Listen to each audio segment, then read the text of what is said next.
మామిడి పొలము తెంచుకొని వచ్చిటివా నాయన? మహాత్మా, మీ ఆశీర్వపరమును నేను తెంపుకొని వచ్చి తిని తండ్రి. తనయులారా, ఇప్పటికైనా తెలిసినదా ఈ బాలుడి ఆత్మజ్ఞాన ప్రవక్తి? తనయులారా, ఈ సిద్ధుడు ఎవరని భావించుచున్నారో శాంతచిత్తులై వినండి. కాబట్టి ఆ ఆనంద వైరవయోగే ఈ సిద్ధుడు.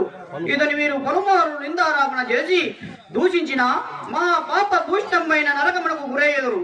కావున మీ సందేహములు మాని ఇకనైనా శాంతచిత్తులై ఉండుము. పాఠమైనటి గోమాత్ర పక్షించు కలిగి అరుగుతుండేనా నేర్చుకుంటున్నాండి స్వామి చూడండి పలుకుట భావ్యమా తండ్రి. వీడిని చూస్తుంటే మా వాళ్ళు పక్కపక్క మండుతున్నవి. కాబట్టి నరకమైన మహానరకమైన అనుభవం కానీ ఈ అల్పజాతి వాడు మనాశమ్మునటకు ఏ మాత్రం వీరి లేదు.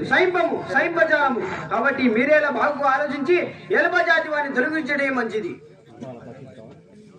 బాలకా సిద్ధ నా తనయుల మాటలకై బాధ చెందకము. వారికి ఇంకా పూర్వాచార చాదస్తకం వదలకున్నది.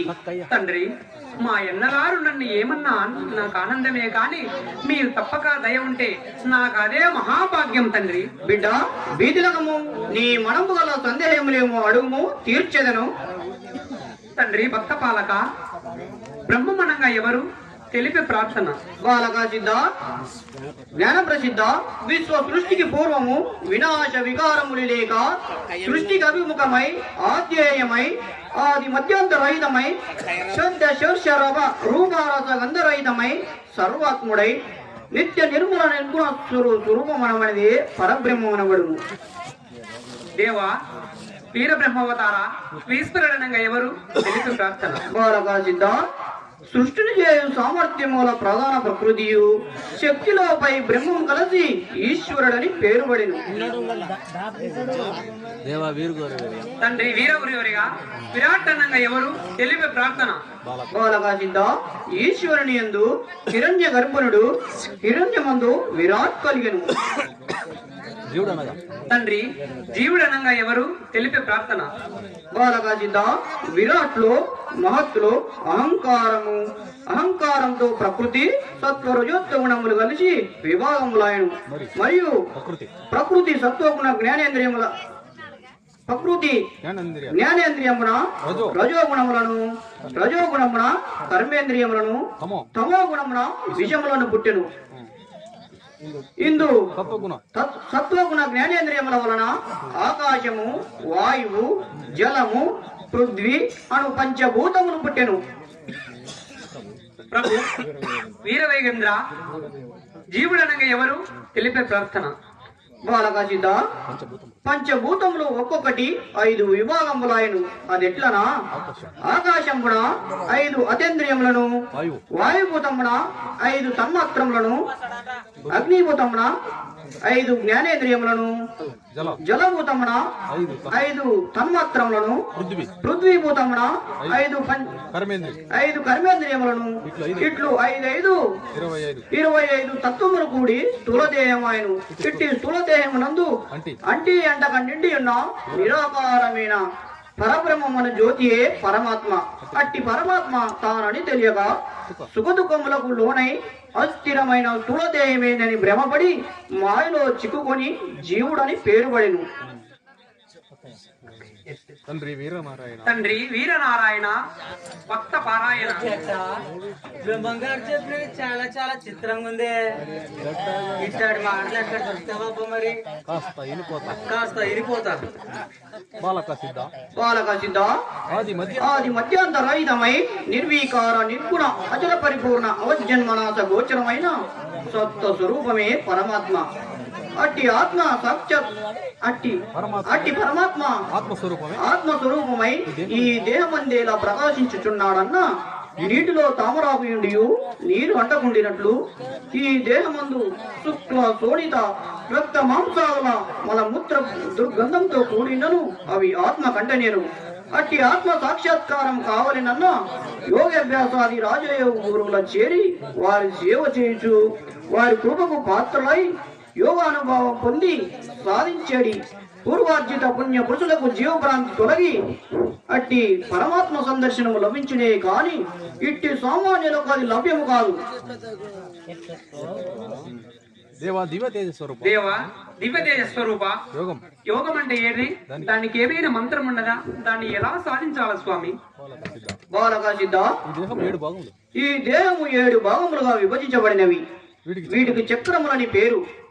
అవి ఏమనగా మూలాధార, స్వాదిష్ట, మణిపూర్వ, అనాహత, విశుద్ధ, ఆగ్నేయ, సంస్కారములని పేరు. అందులో నివసించు దేవతలు గణపతి, బ్రహ్మ, విష్ణువు, రుద్రుడు, సదాశివుడు, ఈశ్వరుడు, పరమాత్మ. వీరికి పై తెలిపిన 7 చక్రముల ద్వారా శ్వాస లోపలికి వెళ్ళినప్పుడు సాకారంతోనూ, బయటికి వచ్చినప్పుడు ఆకారంతోనూ, పైకి క్రిందకి అంశ స్వభావమున వరుసగా ఒక్కొక్కరికి కొన్ని వేల జపములు జరుగును. అనగా దినమునకు 21,600 సార్లు ఓం అనేది తారక మంత్రము రేచక పూర్వకము ద్వారా కొనిపోయి సంస్కారమున నిలిపిన ఈ రహస్యమును గురుముఖమున తెలుసుకుని శ్వాసను సుజుగ్నం ద్వారా కొనిపోయి సంస్కారమున నిలిపిన పరబ్రహ్మ దర్శనము లభించును. అదే ఓంకార ప్రణవము, అదే గురు స్వరూపము, అదే సకల ప్రపంచమంతా నిండియున్న అచల పరిపూర్ణ స్వరూపమే. ఇదే జీవన విముక్తి. తండ్రి వేద వేదాయ తమ యోగ అన్న భాషము ఇన్నంత పులదై అత్యంత మధురమై ఉన్నది. ధన్యులు నేతిని దేవా, ధన్యులు నేతిని. నాయనా సిద్ధ, గురువాక్ శాస్త్ర సమ్మతము ఆత్మానుభవం కావాలని కాని విన్నంత మాత్రమున ప్రయోజనమే లేదు. రమ్ము విలదము భోజనమునకు సమయమైనది. చిత్తం తండ్రి.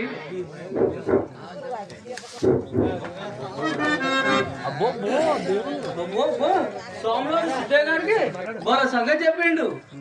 ఇట్లాంటి మాటలు ఎక్కడ దొరుకుతావు అబ్బా? కాస్త అయిపోతా. బ్రహ్మంగారు చెప్పిన మాత్రం చాలా చాలా చిత్రంగా ఉన్నట్టుంది. బ్రహ్మాండంగా ఉన్నట్టుంది.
చిత్రంగా ఉన్నట్టుంది.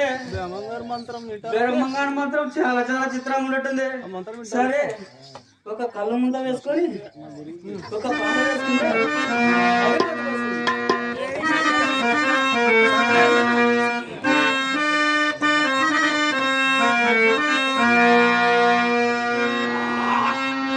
ఈ కళ్ళు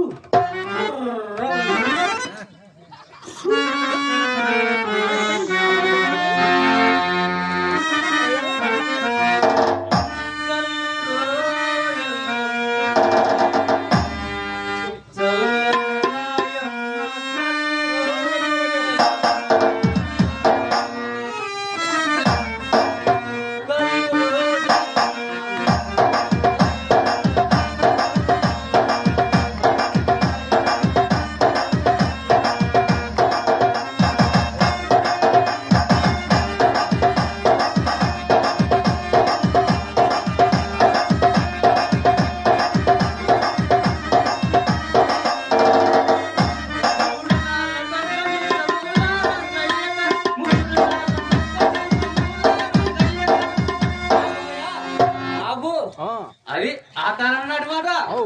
ఈ కాలం మాట 20 రూపాయల కప్పు నీ సైడ్కి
ఆంగాలు ఆంగాలు